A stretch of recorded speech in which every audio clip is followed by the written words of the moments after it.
We have to do that as educators. It's important to include everybody. We can be totally left out. And when we wake up, everybody else is running the country. 4 or 5 people have the money. So I'm just saying, our heart is in the right place. But while we're holding our heart and smiling. You know, it's very sad that America liberated Libya and it lost its ambassador in that very city that it saved a few months ago. And yesterday. Yeah. No, I'm saying the city that it liberated a few months ago, right? So what is missing in that picture? If the people's minds have not been freed, they do see the only way that they can conquer and reconquer is through force, not through education and critical thinking and whatever. It's something that we have to think about in higher education, that there's multitudes of people that still need that liberation. Well, to talk around the table like we are talking now. That's a little subjective, though. I mean, there are societies that do not see pluralism as positive goal. No, we've already established that. But We've Right. already established Right. that Can't if you bring that go to- to any extremist does not accept pluralism, period. Any radicalized mind does not accept it. right. And yet we think it's radical to be pluralistic. It's not. It's no longer radical to be pluralistic in our society, but it probably, for many people around the world, is a very radical way of thinking. Yeah, but it's a radical. I'm going to incriminate myself. What a conundrum. Yeah, it is. Let me stop while the going is good. We're talking isms right here. I guess I'm a behaviorist. I'm trying to figure out what we're learning from this. Dr. Smiley? Okay.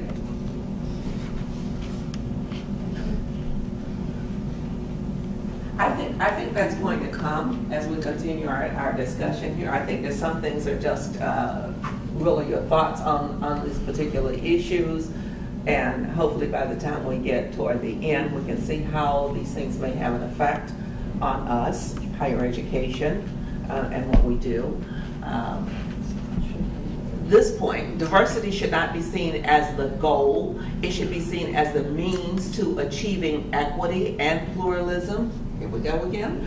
Okay. A glimpse of the future tells us that we must work to rid academia of barriers to success, because the next tidal wave of students will look quite different than the ones that arrived in the 1960s. Thoughts?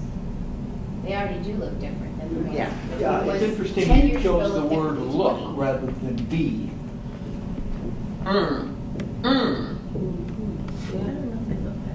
You make some good points, Mike. Well, I don't know if that's a good point or not. It is a good point. Excellent point. What And do you then, think yeah. on this morning? Yeah. But I think about Why shouldn't diversity be seen as a goal? Because it doesn't get you the money. It's what I was saying before. It can be, I mean, it should be a goal, but while I'm just saying while we're focusing on that. I think society has forced it. Right. You know, I mean, society, the world we live in, it's just forced it. You know, you can't get around it. It's a part of the world we live in. And when you talk about, you know, the different student populations now, you know, and, you know, diversity, lost my train of thought. But anyway, I mean, society demands for it to be, you know, for us to recognize diversity. Okay. I think that change is always slow, and in terms of when you said why look and instead of be, I guess because higher ed has so many different levels, I don't think necessarily that higher ed looks different. It depends on what level of higher education one is at, where you are demographically in the country, where it's at. Because if you go to specific areas in this country, what's different? You know, I don't think that that's the case. I don't think that higher ed looks different. across the board. Okay. Did I see your hand In terms of leadership, over 75% of college presidents are still white males.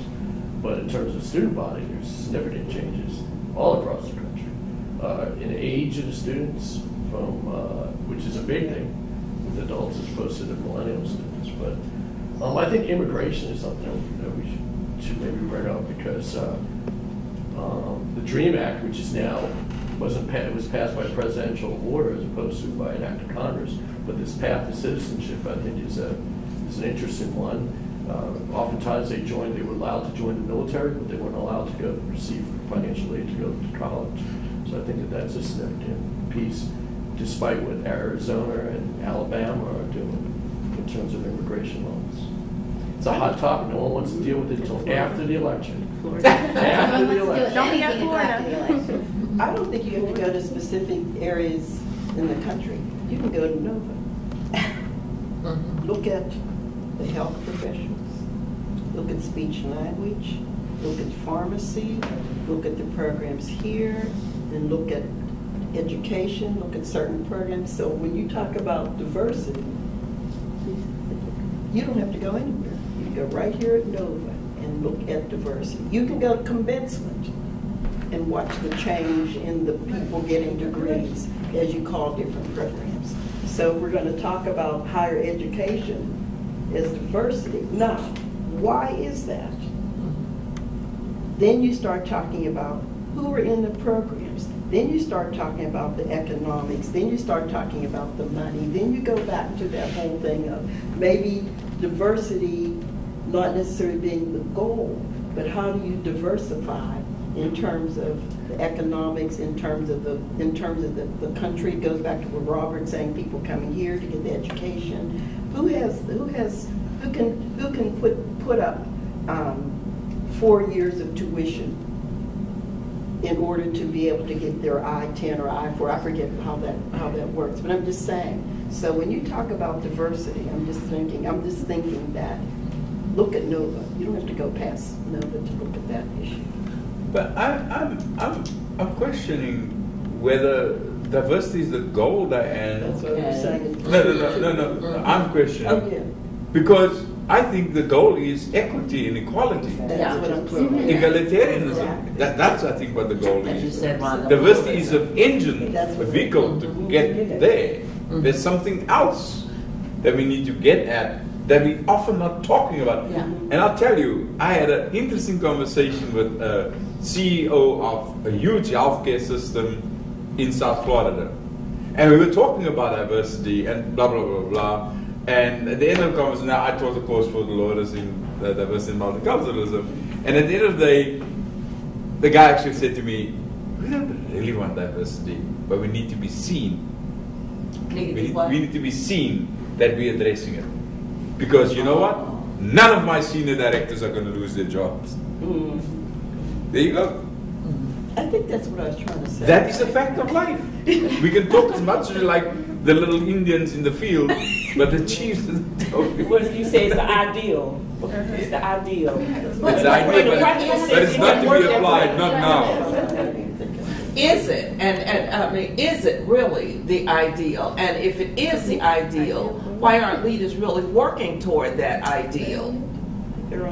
Because it's, as you're saying, Michael, if we have the sense of or the look of, why do we need to take this further? Yeah. And if we look at, again, this whole business of a meeting ground, a higher education meeting ground for American pluralism, and that being higher education, the campuses being a little slice of the pie of America as we know it. We got everything here and different things like this. So if we have all these pieces here on our campus, the question becomes, what do we do with it? What do we want to do with it? What do we need to do with it?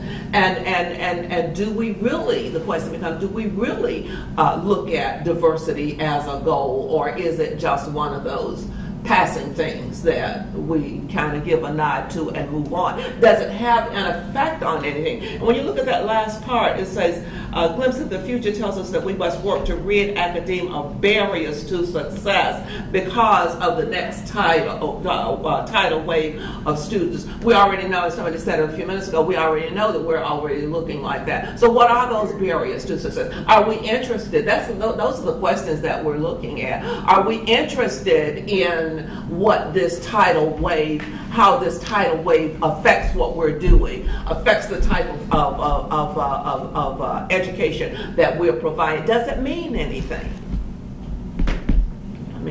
Well, I don't think there's any question as to what the benefits, or if there's even benefits to diversity within institutions, because research has shown, race, gender, regardless of the level of disabilities, that there is benefit to having a diverse workforce. So I don't even see that as a part of the conversation. I think the conversation is, if that's been proven to be the fact, then why? Why is it that organizations are not as diverse as they should be?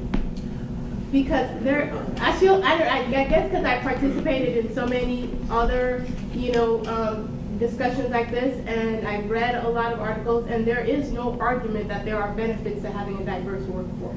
But to what degree is the next question? But what degree of success, and what spells the success? What does it really look like in the overall scheme of things, not just in a corner of, okay, yes, we got to have 6 blacks and 3 Hispanics and whatever. Yeah, but I'm not saying in that limited perspective of, I don't mean it like that. I'm just talking broadly, having a diverse workforce broadly, not about just race and gender. And Robert, and then. I think personally it should be a goal. Here, if you want to talk about NOVA, and you should never leave home without your mission statement and your core values, it is a core. It is a core value. It is not a goal of 2020. And yet, how many women are vice presidents, and how many women are on our board of trustees? So, you could look at our own institution. But in terms of go back to higher education, 5 justices said that the law school in Ann Arbor would benefit by having diverse students in the seats to discuss and sensitize those students who would be practicing law in America. That was a good thing. It didn't happen at the undergraduate level. It was shot down at undergraduate, but at the law school. Now, we may not have that. We may not have, we may have blind admissions. And, it's just interesting with the, if you want to go back to K-12 with charter schools, or, and tearing off or creaming off the public education, is it an equal playing field, to prepare students to, and we look at standardized test scores, and you look at the LSAT scores for different groups, is it a fair comparison to use that in terms of who's going to be practicing law? So that's enough there. But in the same vein, if you look at, sorry, you No, you can go. If you look at the Chicago teachers strike, right? Then you see for 1 minute the reality of what school is all about in Chicago, because they are forced to keep some schools open because otherwise the children have nowhere to go. And no food. Right, that's what I'm getting at. It's not about education, it's about sustenance. So isn't that an abuse of school at that level? And it's across the board that teachers are striking, but there's a certain group within your pluralistic paradigm that's suffering the most. Not by choice, but by design. It's just a thought. You talk about leveling the playing fields. We've got to think broadly when we talk pluralism. Sorry. While we're on the topic of Chicago, and I'm just going to, I won't name the name of the meeting since we're on video, but I was in Chicago almost a year ago, and I'm going to go to another national meeting, and maybe I could benefit from some of your help and input. I'm from here, so I've grown up in an atmosphere where people are valued for what they have to offer. It doesn't have to do with race, creed, religion, lack thereof, or whatever. And I was at my national meeting in November, and they had a social justice diversity kind of committee meeting, and I thought I would attend. And all it was were groups of people all cordoned off for their own interest. And all they wanted to do was argue back and forth as to which special interest would represent. and they had no understanding that even if they didn't want to get along, they could at least carve the pie into 6 different pieces and put everything out there. And I was made to feel very uncomfortable because the people, there were 50 people there, they knew each other. And I walked in and it's almost like, okay, well, what group are you in? Exactly. And the choices for white people there were, there was one group, gay and lesbian, transgendered, something. And as a heterosexual person, I felt that nobody there was interested in anything I had to say because I wasn't, black or white or Spanish or Asian or gay or lesbian, or there was a whole other group there that I'd never heard of.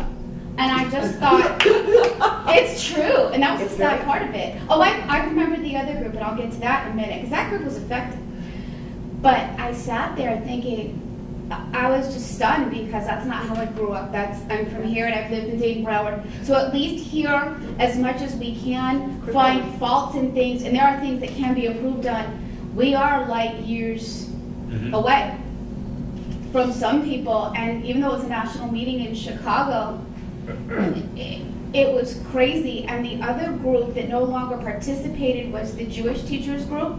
And their mission, I don't know if you know this, but Holocaust education is not mandatory in every state. It's only mandatory in states that have higher Jewish population, like the type 5 to 7. I can't imagine what it would be like to be brainwashed as a child that there was no Holocaust. But there are groups like that. We've dealt with them, and they come to Dayton, Broward, and stir up trouble. But there were many teachers throughout the country that could only get that in the curriculum by doing an interdisciplinary unit with English and social studies. And that's how they educated the majority of the students. And they, but you only need 3 years of history and 4 years of English. So the states wanted to slam it down like into a grid where they didn't have history, like 9 or 10. So basically, in order to get just something that was such a catalyst for our involvement with World War II, other than Pearl Harbor, to get that on the agenda was pitiful. So basically, they kind of had their own meeting off to the side in a different room. And it was really sad because all these other people just wanted to yell and scream and fight. And once everybody figured I didn't have a piece of the pie to argue about, I was okay. I could sit there. Wow. I could sit there. It just stunned me. In Chicago. In Chicago.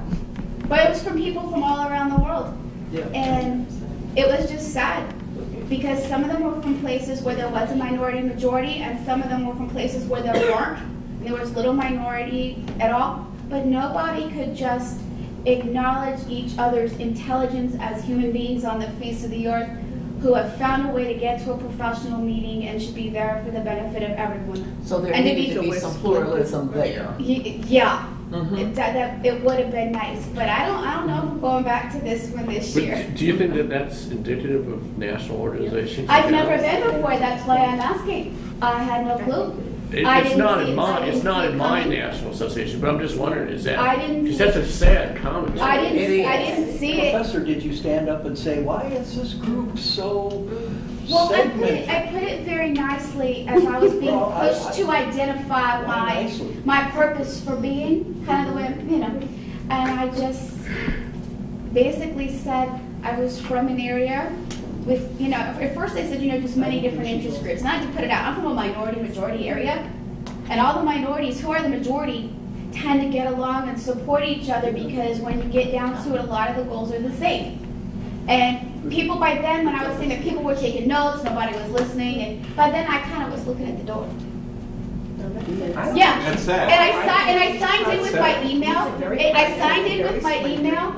And I never got anything from anyone on that group. And the other thing they were arguing about is they're a special interest group which has a tacit link to presentations. Like with the special interest group, when you submit, they have and it was hard for me because I've never done this, so if you have advice, let me know. They said, they automatically get 6 to 7 presentations. And that's what they were kind of arguing about. And they couldn't even sit down and say, okay, we have 6 groups, let's have one of each. It was like a bunch of angry little children fighting over playground. But we are in the era of argument culture. Oh, I know, and I felt so bad because I just wanted to learn and grow, and I found that what we have here at Nova is a lot better than what I found there. So it was really another sad. institution? Like It was national. This is very good. We're getting toward the end. I was two more points that I wanted to share with you.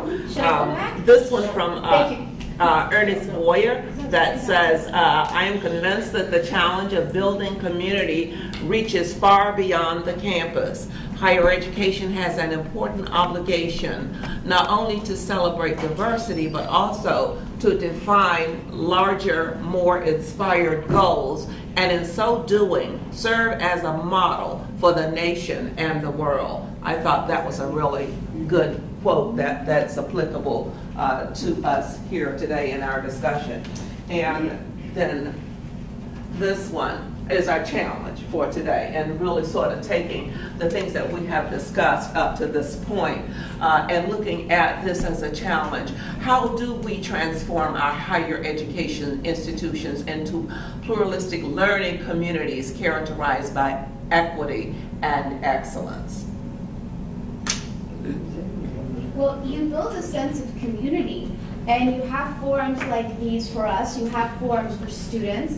One thing that I've seen in my year here full-time is that the Fischler School is having, like, I think its own student government, its own graduate student association. I forget exactly, I happen to know someone who was with helping develop it, so I don't know the scope of it, but it's just making sure that if you, oh, thank you.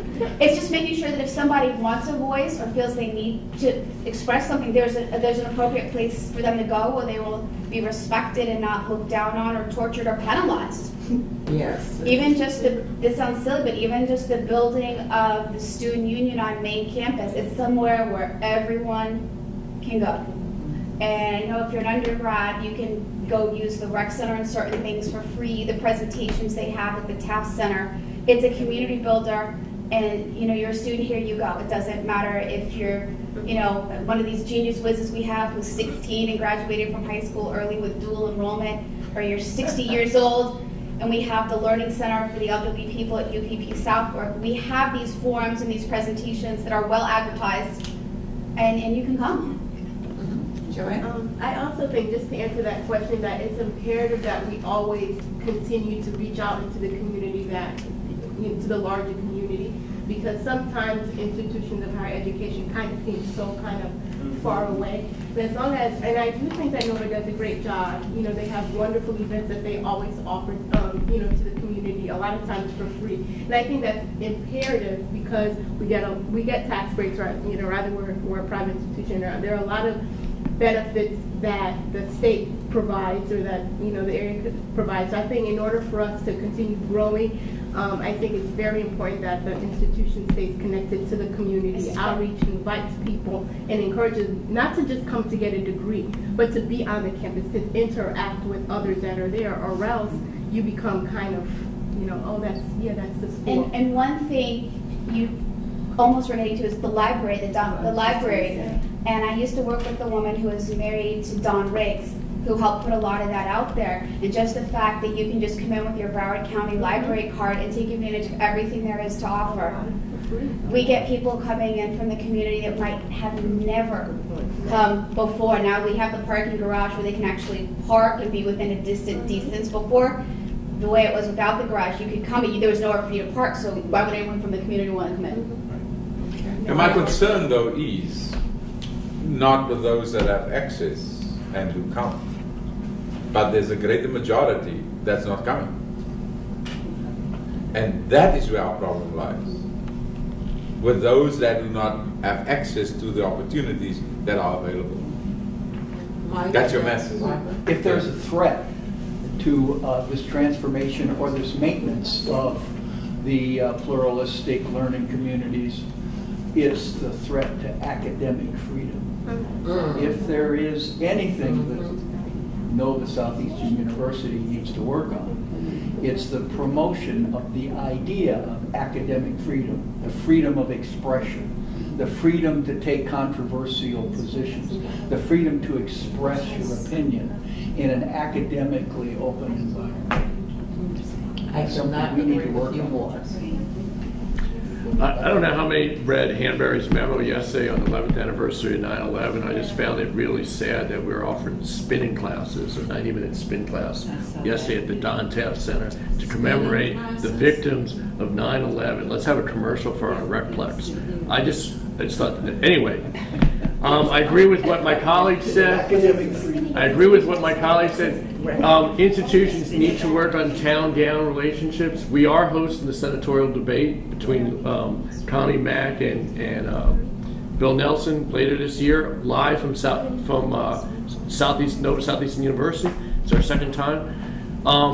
We will only be measured as a degree institution by the quality of our graduates. That is how people look at colleges and universities. And until we had Desmond Tutu or the Dalai Lama in the same week speak, there were people who lived in Broward County for years and years who never came on our campus. And we haven't had many more of those moments since. Didn't we have Rushdie too? Satanic verses. Salman Rushdie spoke at a commencement. He didn't speak publicly. But we had Jack Kevorkian, yes. That's good. We had the lady from Sister Helen Prigine, who wrote Dead Man Walking. Yeah. We've had Bob Woodard. We've had Elie Wiesel. So we've had people, but that's what every college in the United States has. Those are rare moments for us. But you know, Robert, we have them, but there's no follow-up to their words of wisdom. We don't engage. We didn't come back here and say, what did this mean? Farquhar does with their students, and I wish we did more. Yeah, that's what I'm saying. We are officially. Yeah, I think we should host our own series. Why does Farquhar get to get all the glory? Oh, we could do this. Mike can speak. Thank you very much. Appreciate that. Thank you. Obviously there's more to say on this topic, but and we will keep. Thank you, ladies, so much. Keep our dialogue going, and if there are subject things of interest that you would like to see discussed here, please send me an email and let me know about that. If you want to lead it, that's fine. Let's keep the dialogue going and let's keep the discussion going. Yes, quick Joey. commercial. Quick commercial. Go ahead, because I was. The Fischler Facebook page now has a Fischler employee group that's available to anybody who has liked the page. You'll be able to see your pictures on there in the group. Trying to build some traffic on it. So if you have, there's been no announcement about it other than a few folks over the last couple of weeks, Laura, myself, who have sent a few requests to join it. Some have not. So. There's a meeting at 3 about our new campaign, our new market. Is that going to be That's discussed? on Thursday. That's tomorrow. I thought it was today. It's tomorrow. And it has not. They're not in any way related. They're not in any. Okay, no social media. That's something. So I can tweet you from the Zoom. I can tweet you. Joanne, I have a question, but it's an aside. Does anyone know anything about how to get tickets for the October 23rd debate, last presidential debate at Lynn University?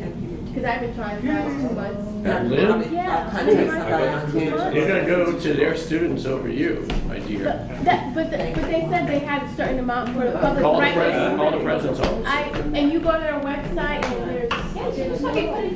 Ask Tara. Ask Tara. She's back. But the Lord says. okay, this is one more thing as we're trying to close here.